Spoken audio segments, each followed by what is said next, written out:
Welcome. I'm going to be talking today deeper about the thyroid. And I've spoken about the thyroid hormone before. I've talked about thyroid function and all these different things and how stress impacts this, but I've not dived deep into it. And I'm going to do this today just so if you're one of these many people that I've had conversations with or that are getting frustrated because your medication isn't literally touching the sides when it comes to your thyroid function, this should help you. If you just bear with me, go through it step by step, we will get some of the issues looked at in a deeper way. Now, this is for entertainment purposes only. I have to say that for insurance purposes. If you do have these thyroid issues, you can contact a registered practitioner, licensed, insured practitioner, contact myself if you want to, and we can work at this on a more one-to-one scale. But so many people I see and speak to pretty much every single week are having problems with their thyroid function. And they go to the doctors and then they get put on T4 and it doesn't really make a difference. In some cases, actually makes things worse. And they've tried multiple things, and it's like they're literally banging their head against a brick wall when it comes to improving their thyroid. The doctors will potentially say there's nothing wrong with them. They've done a blood test and their TSH has come up totally fine, but they're still getting these issues. Things like they're having struggles with fat loss. They're chronically fatigued and have very low energy.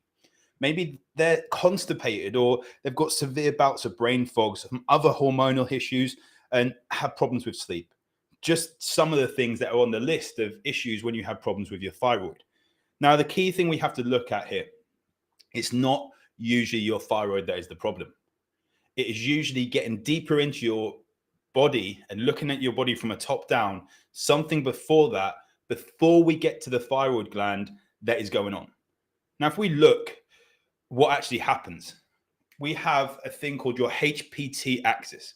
Now, I've spoken about adrenals with the HPA axis, your hypothalamus. So we have the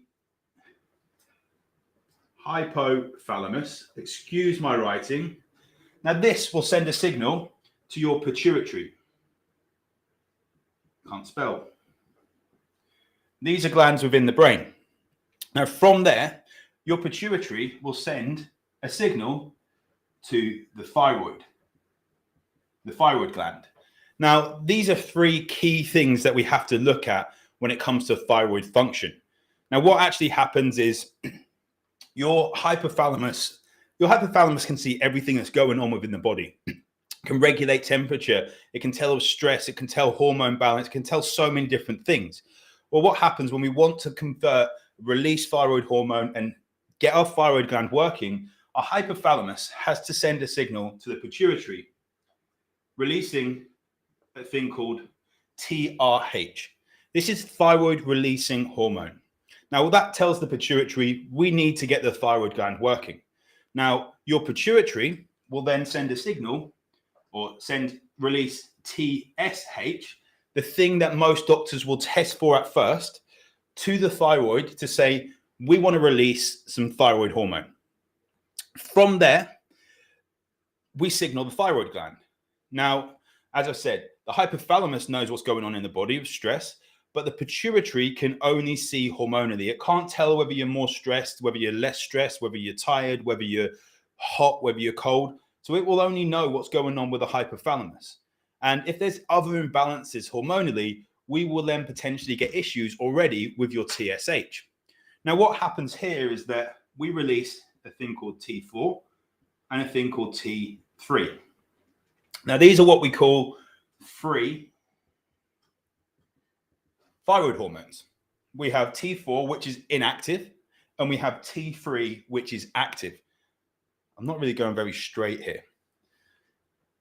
93% of the thyroid hormone released is inactive, which means there's 7% which is active.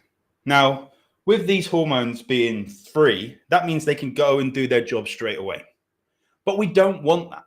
We want to make sure they can go around the body rather than just getting used by all these little bits of tissue around the thyroid gland, around the thyroid gland. Now, what we need to do that is we need to get that to the liver to do that, and to other places like your kidneys, your gut, because what happens here, if we don't get rid of this free, if we don't switch this from free to what we call bound, we're not going to be able to do that. So your liver will release something called TBG, thyroid binding globulin. That is basically what I would call an Uber for thyroid hormones. It's going to take the T4 and T3, and it's going to take them to the liver. Now, remember, this is primarily T4. 93% of that is T4. So once they're bound, they cannot be used. So this thyroid binding globulin will bind this T4, bind this T3, and it's in those Ubers. It can't get to the pavement. It can't get to the pedestrians or anything like that. It's in these Ubers until it gets to the liver, until it gets to the kidneys or anything like that. Now, what happens here is the liver will convert this T4 into T3 that we can actually use. That's what we want. And it does this if we look at how much actually gets produced. Around 60% of this, of your thyroid hormone, is converted from T4 to T3 in the liver. We also have around 20% in the gut. This is where left-handed becomes a bit of an issue, just like all through school when you're writing and then you get the side of your hand just filled with ink. We have 20% in the gut. Now, we know that if we don't have good liver function, this is going to be compromised. If we don't have good gut function, this is going to be compromised. So we know that already that there could be some issues here if we've got a healthy hypothalamus, a healthy pituitary, and a healthy thyroid gland. And a brain fart there. So we know that if they're healthy and this all works, so they get in their little cars, there's an Uber, and they go to the liver and they get converted, they get unbound and they become converted to T3, or we can use it. We know if that's fine there and we have an issue with our liver, there's going to be problems. If all that's fine and we have a problem with our kidneys, we're going to have problems. We have a problem with our gut, we're going to have problems. Now, one of the things that we find before any of this happens is that our brain function is stopping the hypothalamus getting the right signals. Now, one of the things that happens is that we need good brain function to send the right message to the hypothalamus.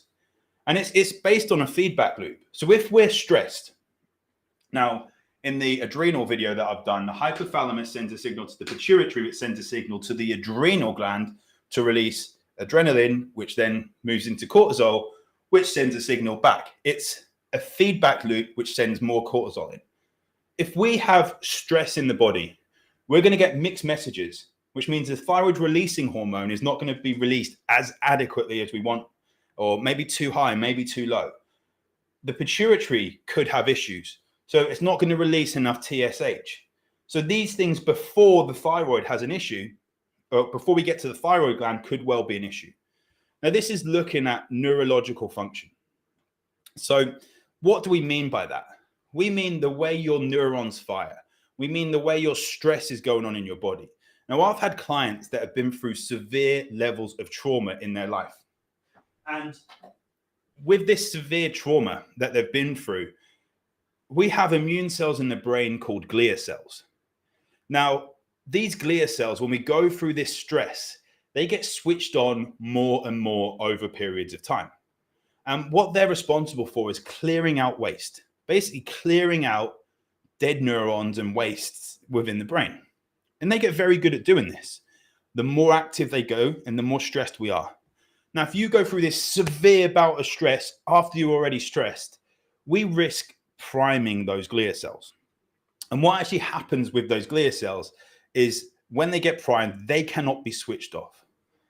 And basically, we become very, very reactive to stress, very, very sensitive.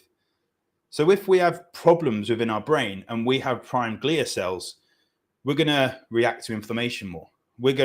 You could literally overtrain and then you're bedridden for 3 days. You could have exposure to chemicals and you're bedridden. all these different things. And we can go into that in a different video.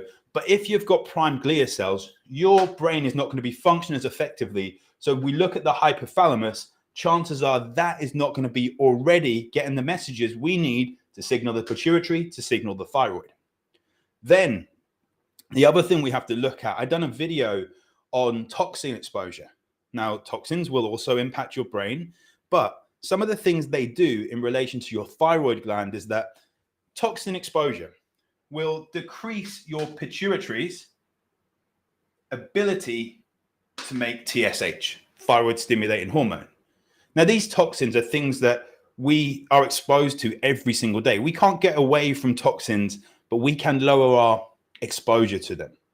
Things like mold, things like chemicals when people are decorating, things like fire retardants in furniture, on carpets and things like that, things like diesel fumes, things like when people are using chemicals and pesticides, herbicides when they're farming, things like deodorants, plastics, BPAs, all these different things that we're exposed to, some of the creams we put on our skin. There are so many different things that we're exposed to. So they decrease the pituitary's ability to make TSH. They also decrease the ability or the conversion for your T4 to convert to T3. Again, they also damage receptors. So even when the T3 has been produced and it gets sent to the cells, these receptors can't take that T3 up effectively. And they're also shown to increase our body's excretion of thyroid hormone. Basically, it gets rid of thyroid that we actually are able to effectively have. Now, what can happen as well is cortisol levels as well. So stress, not just toxin, cortisol levels have also been shown to slow down this conversion of T4 to T3. So why do we want to be looking more than the thyroid? Because stress, because toxins, because there's so much else going on. Not only with that cortisol slowing down the production, it also creates a thing called reverse T3, which your body cannot use. So it takes away some of that free T3, that T3, not 3T. We're not talking about Michael Jackson's nephews here. That T3 that we can use and makes reverse T3. Now, we can throw spanners into the works if there's autoimmune conditions going on, like Hashimoto's, other thyroid things that are going on, and we can look at TPOs and look at antibody tests. But honestly, when we look at the thyroid hormone, too many people go straight for this thyroid. And then they look at this, and it's the same with other things going on, hormonal things, when people have problems with testosterone or estrogen, or they have problems elsewhere. We look directly at the outcome, not the input. We look at the output. We look at the symptom rather than what is actually firing this up. Now, how do we actually improve this? Well, we have to look on a case-to-case basis. So if you do really want some individualized help with this, drop me a message. You can go to ojayhealth.com. There's a contact section there. You can drop me a message, or you can comment on the video and we can get into a direct message and we can chat there. And we can get onto a call and have a chat through, see what we can do. But honestly, we need to look at what is stressing you out. I've seen so many people, and myself being a recovering bodybuilder, I really damaged things like my thyroid function, or not the function, the outcome of the function from the previous things, from looking at a top down. I damaged my body in that way because of severe restrictions of calories, because of severe stress from overtraining, because of severe mental stress from worrying about what people look like. Add this to the history that I've been through with trauma as a child and as a teenager. And don't underestimate trauma. Trauma isn't just when we've been through what people class as severe levels of trauma. I'm not understating when people have been through things like sexual abuse, or they've been through wars and there's severe trauma there and PTSD there. Trauma is based on the individual and based on the perception. So don't understate if you've been through a highly stressful time that you might have had some symptoms of trauma show up in your body that we have to deal with now based on the stress. So if you are looking at your thyroid and thinking, why am I getting these thyroid symptoms? Why am I getting so frustrated? Why is this medication not working? Or why am I taking T4 and this T4 is actually making me feel worse? Then we need to look a little bit deeper. When we look at things like your circadian rhythm, we look at your cortisol levels, we look deeper on blood tests. We will look into your blood glucose management, because if you've got poor blood glucose management and you're not able to keep that steady, we're going to signal cortisol and we're going to have problems with insulin. We have problems with that, then we're not going to be able to get the nutrients into the cells and we're going to cause more stress, which again is going to impact your hypothalamus. If your hypothalamus is impacted, your pituitary gets impacted. And then we go through the adrenals, we go through the gonads, we go through the thyroid, whatever axis that we have, in this case, the HPT axis, we are going to see issues. Then with the toxin exposure, not only does it have those direct impacts, what about if someone is a heavy drinker or they have a history of heavy drinking and their liver has literally been processing so much stuff, or their kidneys have been filtering so much stuff that we have issues there? And their liver function is low. What about if they're not drinking much water? What about if there's loads of processed foods in the diet? The thyroid is the outcome for most people. So if you are having issues there, look at this other stuff. Drop me a message. One place I would suggest to do is go to my Brain Fog Blitz course, 21-day Brain Fog Blitz. That's at ojayhealth.com/brain fog blitz. Now, this is 17 videos and some PDF accomplishments, but the things that I talk about in there, talking about foods to add in, foods to take out, talking about your vagus nerve, talking about morning routine, evening routine, how to optimize your sleep, supplements. It may not directly think that it's linked with the thyroid, but it absolutely is. And I would suggest for people to start at that place, go through the course, drop me a message afterwards. I'm pretty certain you will start to see some improvements.